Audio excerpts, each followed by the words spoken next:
এক গ্রামে ছিল রামু নামে এক যুবক। সে ছিল খুবই অলস, সারা দিন শুধু শুয়ে শুয়ে কাটাত।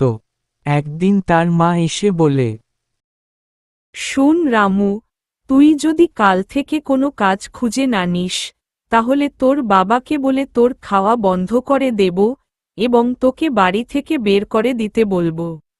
মায়ের এমন কথা শুনে রামু খুব চিন্তিত হয়ে পড়ে। সে ভাবে, কোনো একটা কাজ না করলে তো আর বাড়িতে ফ্রিতে মায়ের হাতের রান্না খেতে পারবো না। আবার বাড়ি থেকেও বের হয়ে যেতে হবে। ধুর, আমার আর বাড়িতে আরামে ঘুমানো হলো না। যাই, কাল একটা কাজ খুঁজে নিতে হবে। পরের দিন রামু একটা কাজের খোঁজে জমিদারের বাড়িতে যায়।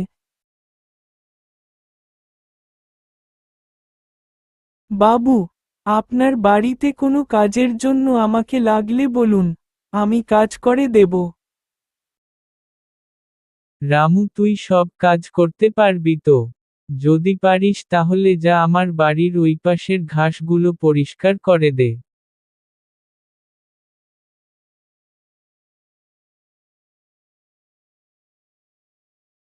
কাজ শেষ করে রামু জমিদারের কাছে যায় মজুরি চাইতে। বাবু, আমি সব ঘাস পরিষ্কার করে দিয়েছি। আমাকে এখন বাড়ি যেতে হবে। মা আমার জন্য অপেক্ষা করছে। আমাকে যদি কাজের মজুরিটা দেন।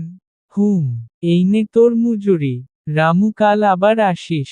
তোকে আরো কিছু কাজ দেব।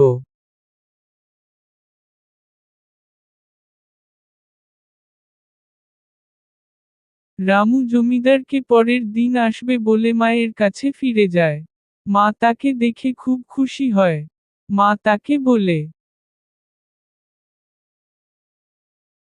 রামু, তুই ফিরেছিস।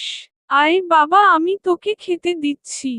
আর শোন বাবা, অলসতা মানুষের ভবিষ্যৎকে ধ্বংস করে দেয়। এরপর থেকে রামু আর অলসতা করে না। সে নিয়মিত কাজে যায়। চ্যানেলটি সাবস্ক্রাইবও করে বেল আইকনটি বাজিয়ে দিন যাতে আমাদের ভিডিও সবার আগে আপনি দেখতে পারেন।